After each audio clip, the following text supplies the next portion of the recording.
Hey, I found a cool place to go. We can run or we can take it slow.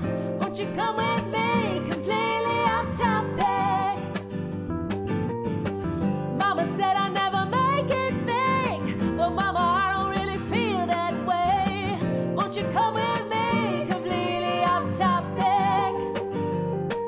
Oh, ain't it nice to be completely off topic?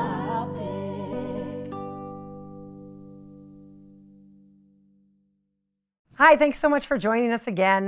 This is Completely Off Topic with Susan.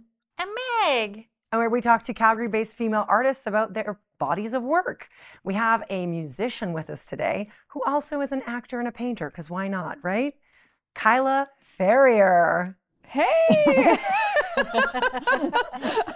She's the Ferrierist of them all. Yeah. Yes. How are you? I'm so well. Good, good, good. Yeah. How are you? I'm good. I'm good. We were just talking about how we don't actually know how we met, but we've known each other for about five-ish years. Yeah. Yeah, because you were in a sketch of mine, and my kids have worked on your sets, and you're an actor as well, and all this stuff. And I feel like I've followed your music on Instagram forever.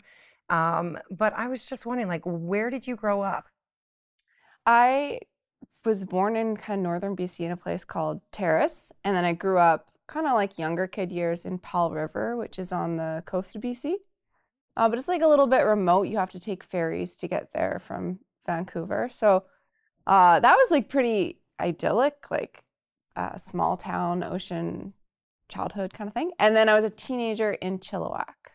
Oh, wow. Which is like when you're driving from BC to Alberta through the mountains, it's the place that you like want to close your windows because it smells terrible. It's like being raised in Brooks, Alberta. Is that Brooks has a bad smell? Brooks just has it has a meat packing plant, so it's like, yeah. On Sundays, it's disgusting. Okay. Yeah, yeah. But probably not as bad as that in Chilliwack. Yeah, Chilliwack, it's lots of like cornfields. So it's the fertilizer is just rank. Oh. Yeah. And so there's a mix of like different kinds of manure, and it's just all wafting into the air. But some of it I think is like ground up fish guts and like broccoli that's been turned into that's what I was told as a teenager. I actually don't know if that's accurate. Yeah. So when you're saying that you grew up in a coastal town, that terrifies me. The idea of like, I love the idea of it, but as a parent, I'm like, doesn't everybody just drown? What? What? Like, what do you mean? I don't know. I Like think how? it's because I don't know the ocean very well. Like But do you think all the people that live on the ocean are just running into the ocean with have no you seen plan? Moana? In Moana, she runs into the ocean picks her up and carries her away. Oh, yeah. Does that not happen? Well, you just made me realize that, yeah, actually, when I was a little kid, my parents said that we'd go to the beach and I would run into the ocean, immediately start drowning, and they'd run and pull me out, and like, you know, I'm hacking and coughing, and they calm me down, and then as soon as I'm fine, I would just run in and do it again. So maybe you're onto something. Funny. So I saw a medicine woman in Belize, and my friend had a similar thing, but it was a lake in Eastern Canada. And the medicine woman was like, you need to go back there, because she almost drowned in this lake. She's like, you need to go back there, because what it did is it took part of your spirit. I was just going to say, you got to go call your spirit back. You got to go get your spirit back. So maybe you were running back into the water to get your spirit back. Yeah, maybe my spirit is still there. Shoot, I've been living this whole life. As an artist with no spirit. So how did That's why it's not working. So I'm dying to know, how did you make it from BC then to Calgary? To Calgary. Well, I've kind of moved a lot, especially in my 20s, kind of all over BC, Alberta, Calgary. So I don't know if you want the full rundown of that, but basically I had lived in Rosebud for a little while ago, about a decade ago. And then Rosebud, eventually, Alberta? yeah, Rosebud, Alberta. Did you go to the school there? I didn't go to the school there. Actually, I had recently completed a theater degree in BC, and then I had some kind of like loose connections to people who had graduated from Rosebud. And my friend one summer, I had nothing to do, and then a friend who was connected said, you should just move to Rosebud and see what happens. So I just moved there and worked, and there's like the buffet that happens before the theater shows. So I just worked in, it's called the Mercantile, and Oh yeah. Oh cool. and did that, and that's why I moved there, just for fun. Yeah. Yeah, but a lot of people, everyone asked me if I went to school there, but I did not at all. No. Yeah. No. Oh, cool. Yeah. And then so that got you close enough to Calgary. You kind of. Yeah, then I just ended up connecting with, at one point, someone I met there was living in Calgary and needed a roommate. And I don't remember exactly what I was doing at the time, but I just knew that I had met the person once. Her name's Elisa Van Hastert. I don't know if she used to act a bunch, and I think recently has gotten more into like, raising her kids. And also she works at Plant. And is a manager at Plant, and is like so good with flowers and plants and stuff. Sorry, I'm really going on a journey. Anyways, We're here for it. Yeah. she posted that she wanted a roommate, and I saw the post and I was like, I like that lady. I want to get to know her. I'll move to Calgary and live with you. And I just moved here for that. That's amazing. So Yeah. cool. Yeah. Which actually, now that I think about it, like, it sounds kind of, You're like a hippie. I guess, but it sounds like it was like an intense like move. Who moves for just like a random person they don't know? People all of the time. And Do they they? get married to them too. But that's what I mean. It's like it's usually for some kind of like lover kind of thing. And this was just someone I met once who I was like, you seem like a cool person. Maybe I want to that's get to healthier. know you. Maybe. Yeah. So you move and you move and you move, and then you come to Calgary. And is that kind of just how you go through, like, is that kind of like a pattern for you in life? You just like, you see something that interests you or sparks something and you go towards that? I think so. Yeah. Yeah.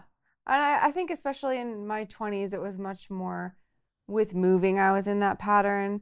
And part of me wonders if it was being like led by curiosity. And part of me wonders if it was just like built into my body to have like an itch after a year, because in being in school, there's like that rhythm of like school year, and then in university I would go move there for the 8 or 9 months or whatever it is, and then move somewhere else for the summer.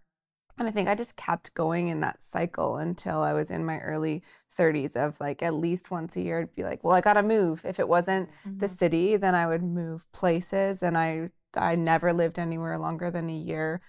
And it's only in the last, like, I think my apartment now where I live is the longest I've lived anywhere since I was 17, and I've been there 4 years now. Wow. Yeah, but before that it was a lot of shifting all over the place. Yeah. I feel like for me, like I grew up in the same house. You've been to my house, my parents' house. Yeah. I grew up there and they never moved. Like my parents have had that house since 1975, I think. Whoa. And my mom just keeps renovating it. Like she just gets the new kitchen or takes a wall out, builds the wall back, puts in an arch, like she just constantly shifting and changing. She's taken a wall out and then put the wall back? She has. But in a different way. It was like there was no wall for years. And then she kind of liked the room being a bit divided. So she kind of put in like a wall with an arch over top. So it wasn't like the full wall with just a doorway. It was quite open, but there's an arch and there's like kind of columns and an opening. Like she's artsy. Oh, columns. Like, yeah. Like, does it feel like going to Greece? No, not at all. It never did feel like Greece. But I don't know. She's always painting a different color or adding different, and she now paints on canvas. So then she has a whole thing of paints. Anyhow, that's not where I was going with this. I like it. I like it. My parents are so like rooted. Do you know what I mean? And they're never going to move unless it's like to a nursing home kind of thing, And then I've always just wanted to go. So you move a bunch too. Yeah, like 18, I was in Toronto auditioning for dance. And then I came back to Calgary, auditioned for a cruise ship. It was literally the worst audition of my life. I forgot halfway through. I never forget. I just forgot. I was so embarrassed by like some of the people in the audition that were like, they would be auditioning and they'd be like, and I was like, I'm not from the city. I'm not from the city. Like I was just. What do you mean? Like you were embarrassed for them, or were you embarrassed that you weren't acting like that? No, I did not want to act like that. No, I danced in LA and Toronto and all this stuff, and where it's like way more like, you know, like more like you're in the music videos of the time. You know what I mean? Which is way more cool rather than being like, hi, I'm going to show you my dance face. And I was just so embarrassed to be back here. I feel bad saying all of this, but it's true. It didn't make you feel like I'm coming back and you have a one-up on you guys because you guys are acting like fools and I'm the cool. No, I felt like you're going to see me as one of them, and I don't want you to see me as one of them.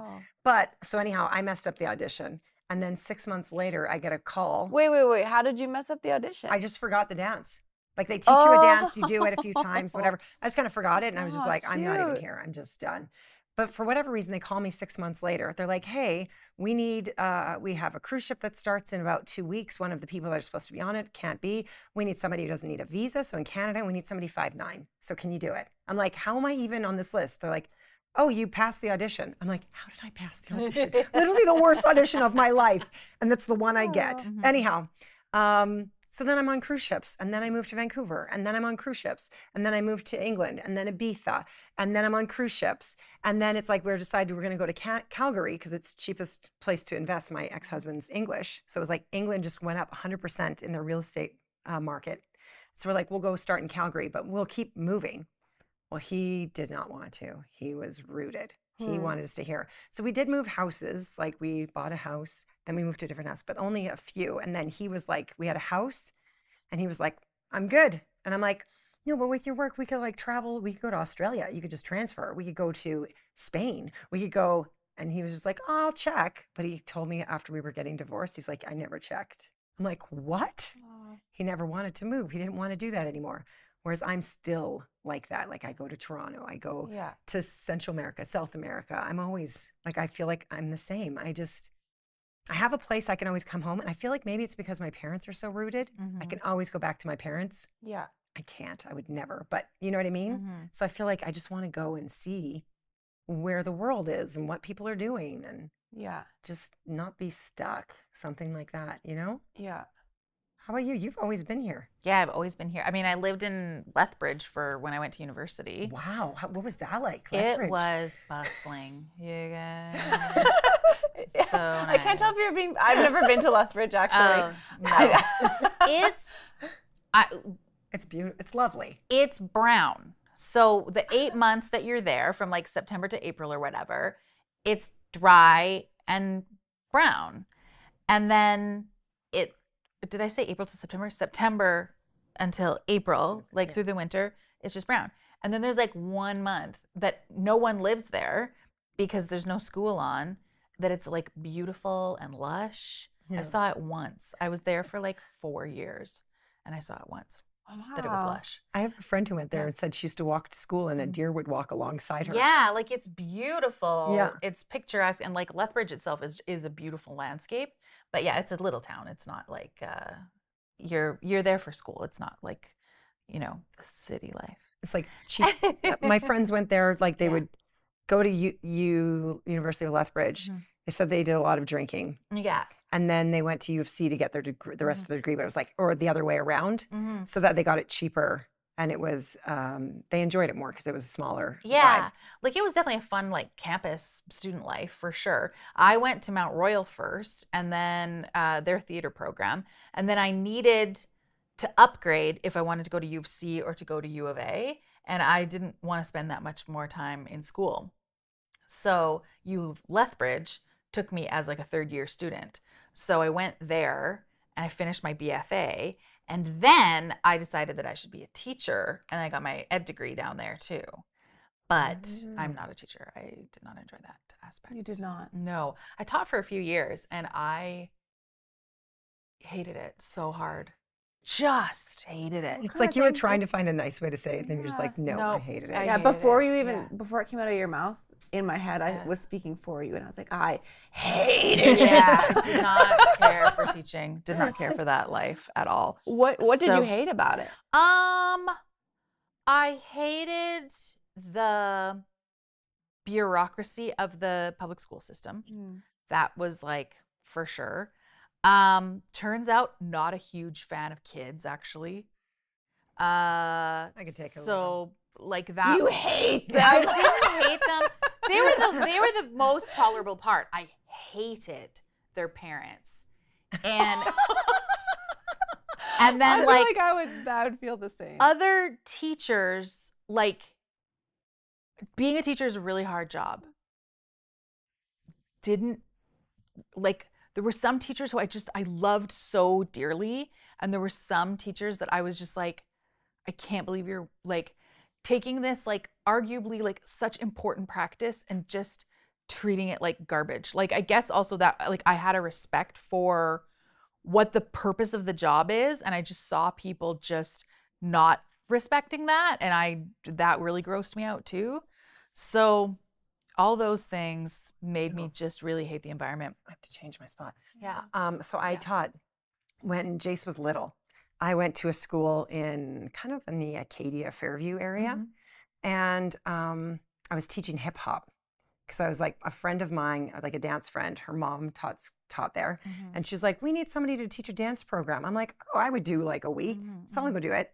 So I went and I had to learn all the new hip hop of that time, whatever. So I did it. I show up and they're like, actually, could you just make a dance for every, I was going to use the same class and just alter it to make it more advanced or less advanced. And they're like, did you teach a dance for every class and we're going to have a showcase at the end of the week? I'm like, oh, well, I'm not getting paid enough for this. Anyhow, I was on a lunch break or something, and I was in the staff room, and these teachers came up to me and they're like, oh, you've got grade 6. You've got grade 6 now. And I was like, what's wrong with grade 6? Like, oh, a lot of kids are busting. And I was like, oh, okay. They're like, yeah, it's a lot of trouble. So good luck. Let us know if you need any help. What do you mean bust in? From the res is what they. Oh. They had this such a negative attitude towards these kids. So then I go in and I'm like, I don't care. This is hip hop. Like, I don't care who's in my class. This is hip hop. It has nothing to do with how good you are at math or if you put up your hand or, you know, whatever it is that they care about. And so I taught hip hop to this group of kids, and they were in there. I was gonna say, they were in there. Yeah, they loved it. And so at the end of the week, we have this show, and the gym is full of parents. And it's during the day. I'm like, what are these parents? How do they get this time off? Yeah. So some parents came up to me afterwards like, thank you so much. My kid has literally never asked me to come to the school for anything. And they're like, you have to come see us. You have to come see us.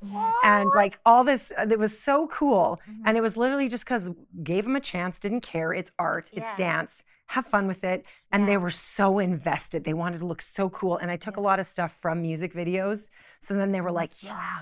But it was just, I don't know, it was a cool experience. And I was just seeing teachers that were just like gave up on these kids. That was exactly the stuff that I was just like, I can't. You need a different job because you shouldn't be shaping kids that are so beautiful and innocent and lovely and maybe come from a hard place or not. Like every human is going to be difficult in some way or another. And you should try to help them. Because that's your job. So I like what it's noble, like what it should be. And the people who are doing that work, I think it's such an important thing, right? Like it's our future, it's our collective future. And I have respect for that, but the way that it was going, I just was like, I can't participate in this. It was that was a hard life change because I did that for like 5 or 6 years and I was young and I was like, worried my parents would be disappointed, you know, all that kind of stuff. Well, I was going to say I was in a program that was kind of like you did your teachables, like 2 minors and then an education program concurrently. And I wanted to be a high school teacher. And a lot of what you're saying, I'm like, oh, I feel like those are all the things that freaked me out about it. Like the bureaucracy and politics and the stress of dealing with parents and all those kinds of things. And I remember also going and doing a practicum where I went into a middle school, like grade 7, 8 class. And the entire class was just the kids like ripping their teacher apart and their teacher like kind of acting like they were jerks. And I was like, this dynamic seems like not I think I just got scared or like, didn't have like great examples of teachers who just like worked with kids where they were at. Like this teacher had not won them over. And so then I think it just freaked me out. Well, and I think the thing with parents too is that like as a parent of a kid in school, like we all want what's best for our kids, but somehow along the way, there became like a real distrust between parents and teachers. So the parents are like, I don't know what kind of garbage these teachers are teaching our kids. Like that was really the attitude that I kept running into. So I was like, so they were like skeptical about any level of expertise as a teacher or your subject matter. And so that was also really frustrating to see. And it's so sad because it's like, again, for our future, we need that collective care for our kids and in the system. So yeah. My kids go to like a Spanish bilingual school, and I found that the coolest teachers come from Spain, because they get teachers from like South America and Spain will come. They live in Canada, but the coolest ones are the ones that are here for like 2 years from Spain. They teach project-based learning, and so they'll do math, social science, language, all in one project, and they'll find all the elements of what needs to be taught in this project they're doing. And it's like my kids are so engaged and they're so loving it that it's like I love that kind of teaching. And it's not the memorize or the regurgitate the facts. It's the let's think about this. And that's, I remember, we were talking about this the other day, and I had a teacher in high school. I didn't like social studies. I found it boring because all we did was memorize things and talk about politics and whatever. And he had us had a volcanic island, and we had to create a system where we were self-sufficient with this island. So we had to talk economics and like food and what everybody's going to do, and if we have religion or if we have all these different things, like how do we bring the community together and work as a team. And it was like, I remember it. I remember where we put the farming on the side of the volcano because it was like really fertile soil, and like things like that actually impact how you learn and create the connections. And look how well I turned out. I am acing life. Thanks, Mr. Sabra. It's like one of the only names I remember, Mr. Fortini and Mr. Sabra. Mr. Fortini, oh, he was hot. He was my grade 9 teacher. He had one of those question boxes. I had a sex ed teacher that did that, but I'm not sure I can some of the questions they read out, I don't know if you want on your podcast. The only question I really remember is like we were in an auditorium, and I think there was about 100 of us in there, and this lady was like really trying to prove how she was like, I'm like so cool, like sex ed lady, like ask me anything, like I'm down, like it doesn't matter. And then I think the first question she read out what is a donkey punch? And then she just very calmly explained the process. The process. The process of a donkey punch. We should make a video. The process of a donkey punch. The process of a donkey punch. First off, you need to have a partner. A partner. Oh my God, that's incredible. Wow. I taught it one semester, and I brought in the public health nurse to teach all of sex ed, just because it also took a little bit of pressure off the kids. If they're learning it from a stranger, it's actually more comfortable than like your teacher, or your parents or whoever. So she came in, and we had just got smart boards, which are like touch sensitive, but she was used to working with like the old like projectors. So she had someone had helped her transfer her projector show onto the slideshow that was going to be on the smart board. There's there's like the cross sections of everybody's body, right? Of the male body, the female body, whatever. Like you mean like a like profile? It's like chopped in half. Okay. And you can see the innards from the half. So it's that version of a man's body, flaccid. And it has to be flaccid. So I've never seen one of those diagrams where it's not flaccid. So she had the other one too. Interesting. So she's like pointing at all this stuff, and she's been talking, it's like here, she's talking about testicles, and she touches them on the screen and like pats. And it prompts to the next screen, which is the other version of the cross section of the male body. So it's not flaccid anymore.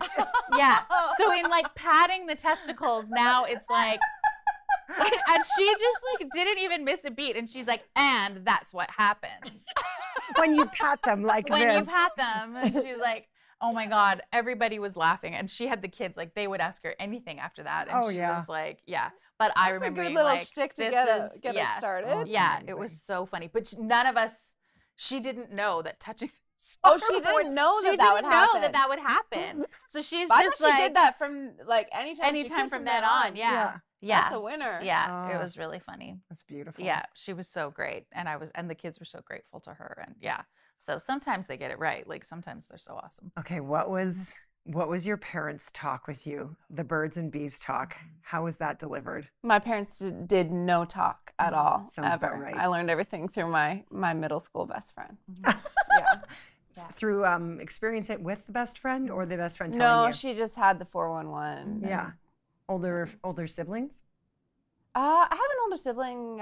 She's like 8 years older. But I mean like her. Did she have older siblings did so she knew she? everything or? She had one older sister, but I think she more was just in the thick of things, experiencing it, and so she was, having fun out there in the world, and then telling me her stories. And I was not, like, I was, raised really conservative and not doing much of anything. But then I, through my friendship with her, got the details. And it actually, like, it was strangely morphed into, like, through middle school, high school, I continued to be quite prudish in practice, but I really, like, overcompensated for it by just, like, really leaning into dirty humor and, like, saying crass things just to get shock value. Yeah, especially if somebody appears prudish, right? It's way more fun. Yeah, so just, like, the nastier I could get with the things I was saying, that was fun for me. Yeah. Yeah. Oh, that's fun. What about you, Meg? Yeah. Also, yeah, not a talk.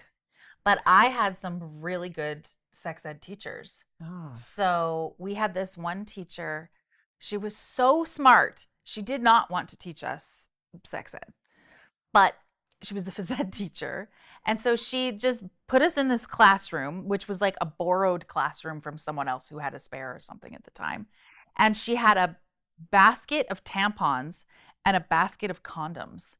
And she was like, I got some stuff I got to do down at the office, so I will be right back. Anyway, take a look at this stuff, and I'll be back. And we were like, okay. And then by the time she came back, I will never forget, there was a kid in class who had a condom over his head and was, like, blowing it up with his nostrils. And we had them on our arms and legs, like, and we were like so much experimentation. But then that made us, like, not afraid to use those things as we, and same thing, we had like tampon earrings, like we just made arts and crafts out of this crap she left there. And she was not mad. Like when she came back, she was like, so I knew she obviously does that every year. Yeah. That was her thing. So yeah. My friend has really big nostrils. Just sometimes when we were young, would put tampons up her nostrils. Like, hey, is this where I was supposed to go? Like full on with the applicator or little OBs? Yeah, just the tampons. Yeah. No, it was like a super size or whatever they were. You know what I mean? goodness, But she yeah. could get it right up there. She's like, oh, I don't know. Do I have something hanging out of my nose? So What was your talk like? What happened to you? Well, I am raised in the Catholic school board. Oh, yes. So, women don't really need to know about pleasure. Mhm. That's definitely for sure. It's not about pleasure. My mom was driving me up Glenmore Trail towards Blackfoot. And she said, Susan, one day you're going to drink too much and a man's going to put his hand on your boob and you won't know when to stop. End of sentence, end of story, end of talk. Okay. What an intro. Yeah. Yeah. When my kids got their sex ed talk kind of forms home, it talked about how, hey, we're going to be talking about sex education, blah, blah, blah, blah, blah. This is what we cover. Can you please reinforce this at home by talking about chastity and abstinence? And I was like, no, I cannot. I will talk to you about consent, trust, and respect. That's what I will talk to you about. And so we'd be at the dinner table and I would, every time the letter came home, I'm like, all right, guys, it's our yearly chat about consent, respect, and trust. Yes. And then we would talk about it. And one year, one of my kids asks, I don't understand how you can wear a tampon and go pee. Do you have to take out the tampon every time? And I'm like, you don't even know what the female body looks like. So I found a diagram online and I showed it to them. I'm like, this is where we pee. This is where the baby goes. This is where sex happens. This is where we poo. Like, I had to show them. And I'm like, how do you not know this? This was in like late junior high, like grade 9. Yes. I'm like, how do you not know this? But I guess if you've not taken the time to take a peek at someone else, you're just assuming it through the lens of what your body does. And if everything happens through the same tube. But I feel like there should be like a smartboard presentation that shows the people the different things that happen on it at school. That's what's so weird about it, is that there's certain school divisions and certain, like, well, this was a public health nurse that have put together these incredible curriculums. So it exists, but it's just random whether or not you get it or not, you know? Yeah. Like, that's also, to me, kind of bonkers. Because, like, this program that, like, the public health nurse, like, Government of Alberta program has put together is stellar. Amazing. Yeah. And then it's just random whether or not your teacher even knows that you can bring in a public health nurse to teach that. Yeah. Yeah. And whether your school system allows it. Yeah. Yeah. Yeah. Yeah. Yeah. I had kind of a mix of, like, I went to a public high school, so then I was eventually filled in on some things then.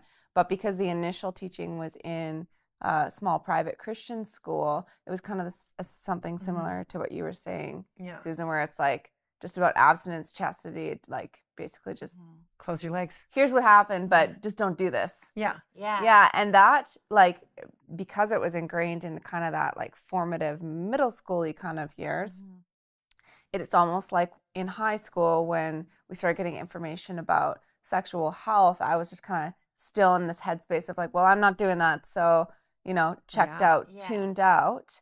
And then the effects of that later in adult life, like I'm you know, way later into my 20s going through this like late bloomer chaos and making very, very foolish choices and discoveries because I didn't listen and learn when it mattered, and then didn't really, you know, kind of fumbled my way through learning later. And that's just so, it kind of makes me angry that that's how I was taught earlier. I don't know if you guys seen the TV show Sex Education. No, I keep being told I gotta watch it. You have to watch it. It's so good. I love it so much. Anyhow, I would watch this, and when my kids are in grade 8, we sit down, and because I feel like that's the age where it's like really lots of questions are coming up. Lots of like, they've seen some stuff on friends' phones that friends are asking questions and talking about stuff. And they're like, I always told my kids, whatever your friends say at school, agree, say you know what they're talking about, laugh about it if they're laughing about it, and then come home and you can ask me about it. And I'll tell you what it is, I promise. And then you're gonna get the real information. Anyhow, so we would sit down and watch Sex Education, which is a little far-fetched. People don't have sex on the front lawn of the high schools here, but a lot of it is so relevant and is so like in such a healthy, check in with yourself and how are you feeling? Why do you feel like that? And what's your partner? And it's about connection, which is so opposite to porn, right? So anyhow, I love it. And so then at the end of one episode, I say to my kids, I'm like, you can ask me any question at all about anything and I will answer you. And so they'll ask me a bunch of questions and I'll answer all the questions as like, just, this is normal and this is what happens. And I remember the first time, Cade, I don't know how old he was. He must have been like 10 or 8 or something like this. And I think my oldest son was asking more questions. And then and they're like, well, why do people even do it? And I'm like, well, it feels good. And Kate goes, what? It does? I'm like, it feels really good. I'm like, of course it feels good. Otherwise, no creature on earth would ever procreate, right? We wouldn't, like bumblebees wouldn't, like insects, nobody would unless it felt good. So of course it feels good. I'm like, I would rather you watch shows that have like nudity than gun violence. Yes. I would rather you watch like that kind of stuff or, you know, not just gun violence, any kind of violence. I'd rather you be a human that can be in a relationship and like feel sexually confident or feel like you're comfortable with your partner that you can explore and learn, which is something that I say, but as being raised as Catholic-y, when my oldest started a relationship and it started to go more and more sexual, I found myself really having to hold myself back with my instincts of wanting to be like, don't do that. That's not okay. Yeah, do you know yeah, what I mean? yeah. And I was like, whew, I have taught him completely different than how I think and feel. Right. And so I needed to like, Because it's like mentally you've figured out a new kind of system. and the but way I feel, but like the like beliefs in the body. yeah, just the linger from natural the- instinct. Yeah. It's just like parenting all the way with the first one. A lot of it's instinct. And then by the fourth, I'm like, oh yeah, that was all sorry. Sorry, first one. That was all wrong. The fourth one, I'm like, let's talk about it. How are you feeling? Okay, like it's not like, not totally woke where it's like, there's no consequences or anything like this, but it's like definitely more of a, we're going to get this through together. Like this is not the end of the world. Nothing's the end of the world, right? Anyhow. Yeah. Mm. I remember teaching a class, it was like what you said. I was teaching a class, the public health nurse was going to come in. And I was like, I said that to them. I was like, you guys have seen so many movies and things that have violence in them. And then when we see something sexual or people kissing, we're all like, oh my God, it's so weird and gross. But I was like, I hope for all of you that you have intimate relationships in your lives and that none of you ever have to deal with guns. Like, let's like flip over like what we expose people to and kids and everything and what we normalize, you know? Yeah. It's so weird. It's so weird what we're like okay with our kids or even ourselves. Like watching, I remember, what's her name? Hannah Montana. Oh, Miley Cyrus. Miley Cyrus. Yeah. She was being interviewed and she's like, I think we need a little bit of a check. I can literally go on TV and learn how to cook meth, but I can't say the F word. She's like, I think we need a little bit of a check on our social standards here. Yeah.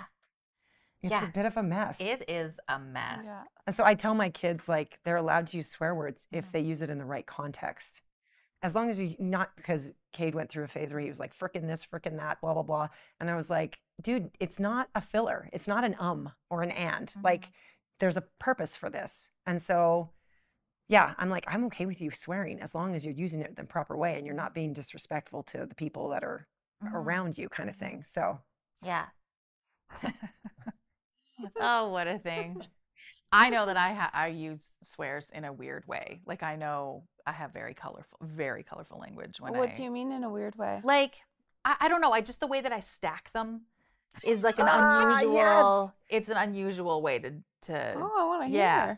I can't even think of like how I do it right now, but I just know that like sometimes I'll be swearing and people are like, whoa, that's Creative. visceral.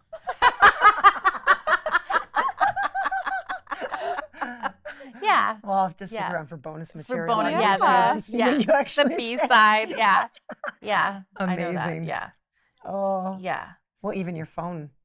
What was it? Fart? What is it? Fart snack. Fart snack is like a autocorrect in her phone. Yeah. My last name is Farhall. And when I write FAR, my autopredict is fart snack.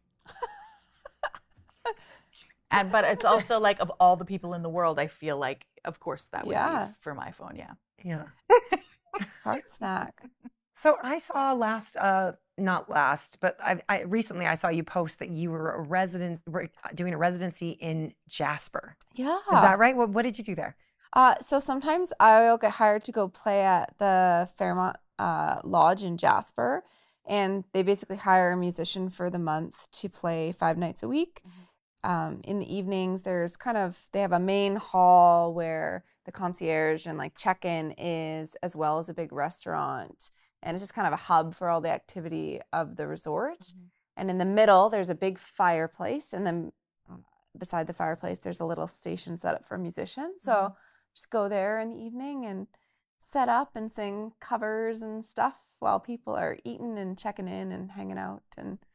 And then part of the gig is that they put you up in an apartment there. So you get your own 1-bedroom apartment, and staff meals are covered as well. So I did it for the month of October, the month of December, 3 weeks in February, March, and then I'm going to be going back for the holidays this next upcoming December. Yeah. Oh, fun. And it's just awesome because it pays decent. But it's just a small, 3.5-hour chunk in the evening. And then besides that, You're free. I'm free in Jasper. Oh. And there's all these like animals at the lodge. Like you walk around and there's like elk everywhere and deer and you go a little like more into trails and stuff, there's moose and bears and Amazing. yeah. That's beautiful. Yeah. And you have your own music.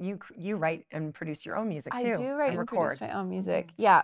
Yeah. My music is a little more like melancholic, sad girl rock kind of vibe. So I don't often actually sing that stuff when I'm doing gigs like at the Fairmont because they want it to be cheery and every And once in a familiar. while, They probably want familiar stuff, yeah, exactly. But every once in a while, I'll, you know, slide an original in, and sometimes people like that. But before I was doing like these kind of gigs, I had a stint where I was busking a lot, and I used to sing some of my more sad music a lot while I was busking.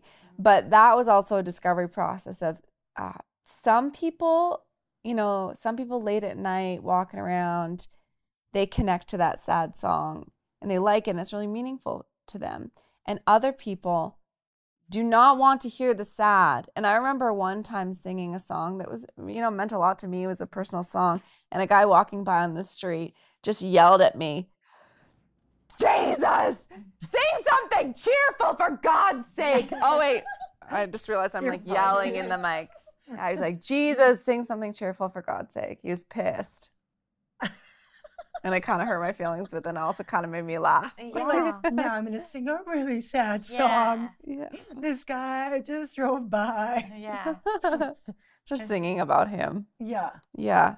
That's, yeah, I can imagine that would be, you probably have lots of stories about like busking experiences or that kind of stuff. Yeah.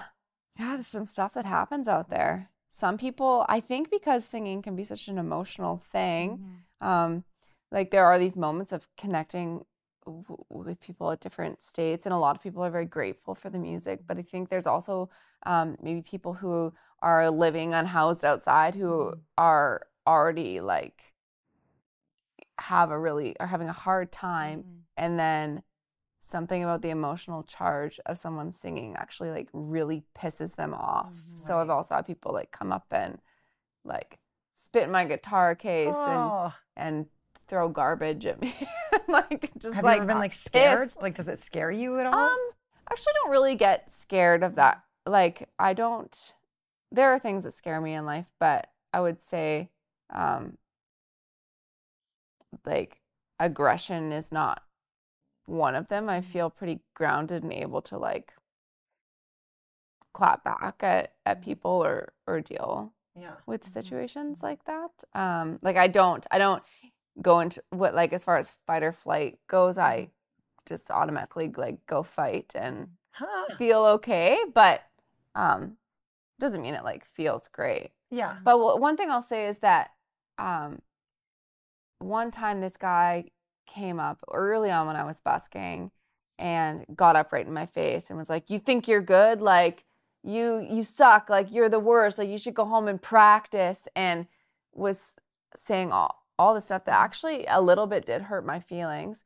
But then he proceeded to walk 5 feet to the side and start kicking a garbage can, and he like kicked it like 20 times in a row. And I had this epiphany where I thought, oh, this guy just, everything he just said to me is very similar to my own judgment and voice in my head about myself and all the fears I have about myself, that I'm not good enough and I should go home and no one wants to hear this. And he was like the voice in my head, but then he turned around and started kicking a garbage You're like, maybe this can. voice I was isn't like, as maybe valid. my voice is a little like, you know, harsh. a little off. Yeah. And it's like it took that voice out of its position of power and made it just seem a little more like silly, or like, there's other things going on for my voice and I don't have to, it's no longer an authority that is intelligently telling me what I am or am not. Yeah. Yeah. I actually had the other day I was driving home from something and I was like, oh, should I be doing that? Should I be doing all this stuff? And then I was just like, shut up, ego. Shut up. I hate you. Just stop it. And then it was like everything just quieted down and I drove and I'm like, yeah, it's better. Because it's the ego, right? That's just telling you you're Yeah. not good enough and that you should quit. And what do you think? Who do you think you are that you deserve this space or whatever, right? Just tell that ego to just take a hike. I don't need you. Yeah. Yeah. Screw that. Yeah. So our time is up. That's our time. But I have, Cool. I still want to ask It you was about, so nice hanging out and talking. I know, but I want to know about working on set with Paige and being a lead actor in a feature film. But that's not to do with music and all this stuff. And you did the music design for like, there's so much stuff I still want to talk to you about. Oh. So we'll have to do this again sometime. Yeah. Yeah. But Yeah. thank you so Just much. hang out. Yeah. We're doing a tradition of a really awkward 3-person hug at the end. So are you Oh, game? is every hug different, or do you do the same kind of? We don't really, Yeah, it's just- organically somehow different. Okay. Now look, see, this is already different. Where does the head go? I don't know.